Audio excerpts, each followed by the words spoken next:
फक्त 10 मिनिटात तयार केलं आहे मी आणि याला फक्त मी 10 रुपयापेक्षा पण कमी पैसे मी याला खर्च करून मी याला 150 रुपये कमवले आहेत हे पर्स बनवून। तर मी कपड्याचा थोडासा तुकडा उरलेला त्याचा मी इथे उपयोग केलेला आहे। त्यातून मी 2 पीस कट करून घेतलेले आहेत आणि याचं मेजरमेंट जे आहे ते 6.5 बाय 8.5 इंच आहे आणि दोघांचंही मेजरमेंट कपड्याचं सेम याला मी शॉपिंग बॅग लावून घेतलेली आहे। सगळ्या बाजूने शिवून घेतलेला आहे। दोन्ही पीस सेम आहेत। 8.5 बाय 6.5 इंचाचे 2 पीस आहेत ते आपल्याला एकावरती एक अशा पद्धतीने ठेवायचं। त्यानंतर आपल्याला इथून खालून 2 इंचावरती असं मार्किंग करायचं आहे। सरळ मी दोन्ही पीस मी एकावरती एक ठेवलेले आहेत।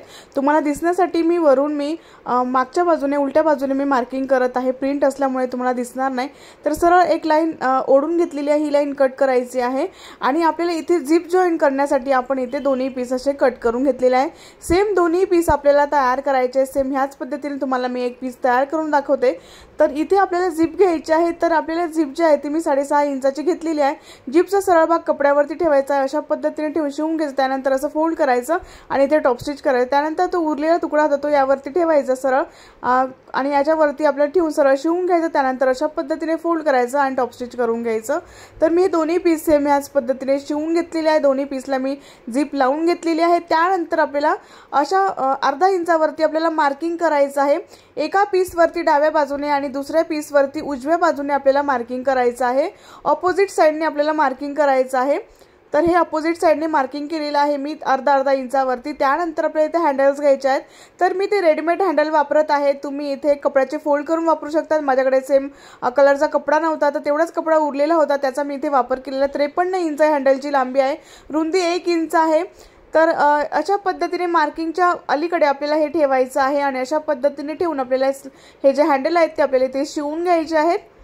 तर थोड्या वेगळ्या पद्धतीने आपण इथे हँडल लावणार आहोत। तर इथे मी हँडल ठेवून शिवून घेतलेला आहे दोन्ही बाजूने। तर हँडल व्यवस्थित लावायचे आहे। त्यानंतर आपल्याला झिप घ्यायची आहे परत 6.5 इंचाची। तिचा सरळ भाग जो आहे तो झिपचा कपड्यावरती ठेवायचा आणि त्यावरती अस्तर ठेवून सरळ शिवून घ्यायचं। तर मी सरळ शिवून घेतलेला आहे। त्यानंतर अशा पद्धतीने फोल्ड करायचं आणि इथे टॉप स्टिच करून घ्यायचं। हँडल वरती करायचं झिपच्या बाजूला आणि मग आपल्याला हँडल वरती टॉप स्टिच करून घ्यायचा आहे आणि हा पीस अस्तर आणि हा पीस आपल्याला जॉईन करून घ्यायचा सगळ्या बाजूने। त्यानंतर समोरचा पीस घ्यायचा तो झिप वरती ठेवायचा। त्यानंतर आपल्याला अस्तर घ्यायचं। अस्तर जो आहे तो ह्या पीसच्या खाली ठेवायचा। दोन्ही पीसच्या खाली ठेवायचं आणि इथे सरळ शिवून घ्यायचं आहे। तर मी ते सरळ शिवून घेतलेलं आहे। त्यानंतर अस्तर खालून वरती काढायचं। वरचा पीस वरती असा सरळ ठेवायचा आपल्या वरती समोर दिसेल असा आणि त्यानंतर इथे आपल्याला टॉप स्टिच करून घ्यायचं। हँडल वरती टॉप स्टिच करायचं आहे। सगळ्या बाजूने शिवून घ्यायचं आहे। अस्तर जॉईन करून घ्यायचं आहे कपड्याला। तर मी अस्तर जॉईन करून घेतलेलं आहे आणि इथे टॉप स्टिच सुद्धा केलेला आहे। त्यानंतर आपल्याला 3 रनर लावायचे आहेत। तर रनर लावताना एकाच साइडने लावायचे आहेत म्हणजे रनर जे आहेत ते एका साइडने ओपन होतील आणि एकाच साइडने क्लोज होतील अशा पद्धतीने। तर मी एकाच साइडने जे आहे ते तिन्ही रनर लावून घ्यायचे आहेत। तर रनर लावताना आपल्याला कोणताही एक भाग झिपचा कट करून घ्यायचा। त्यानंतर रनर यामध्ये टाकायचं। इझिली रनर यामध्ये जातं झिपमध्ये व्यवस्थित जातं। कुठेही खाली वरती होत नाही। तर तिन्ही मी रनर इथे लावून घेतलेले आहे। बघू शकता तुम्ही 3 रनर मी याला टाकून घेतलेले आहेत आणि त्यानंतर आपल्याला इथे हँडल जे आहेत ते असे मध्यभागी ठेवायचे आणि अशा पद्धतीने फोल्ड करायचं। फोल्ड करून आपल्याला तिन्ही बाजू शिवून घ्यायच्या आहेत।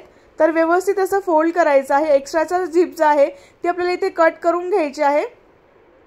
तर इथे मी कट करत आहे एक्स्ट्राची झिप आणि मध्ये हँडल ठेवून द्यायचे आहेत आणि आपल्याला तिन्ही बाजू ज्या आहेत ते इथे शिवून घ्यायचे आहेत।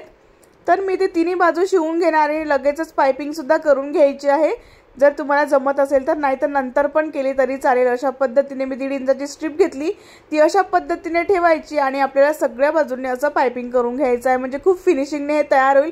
कुठेही धागे दोरे निघणार नाहीत अशा पद्धतीने आपण हे बनवलेलं आहे। मी 10 रुपयापेक्षा कमी खर्च करून 150 रुपयाला ही स्लिंग बॅग जी मी सेल केलेली आहे। बघू शकता खूप सोपी आणि इझी आहे। कोणीही बनवू शकतं। इतक्या सोप्या पद्धतीने तुम्ही हे बनवू शकता आणि जे मी हँडल रेडीमेड वापरलेत तुम्ही कपड्याचे फोल्ड करून जरी हँडल वापरले तरी ते खूप सुंदर दिसतात। तर बघू शकता आतून कपडा जो आहे तो असा व्यवस्थित असा बाहेर काढून घ्यायचा। कॉर्नर व्यवस्थित असे बाहेर काढायचे आहेत। कोणत्याही टोकदार वस्तूने तुम्ही हे कॉर्नर व्यवस्थित असे बाहेर काढून घेऊ शकता।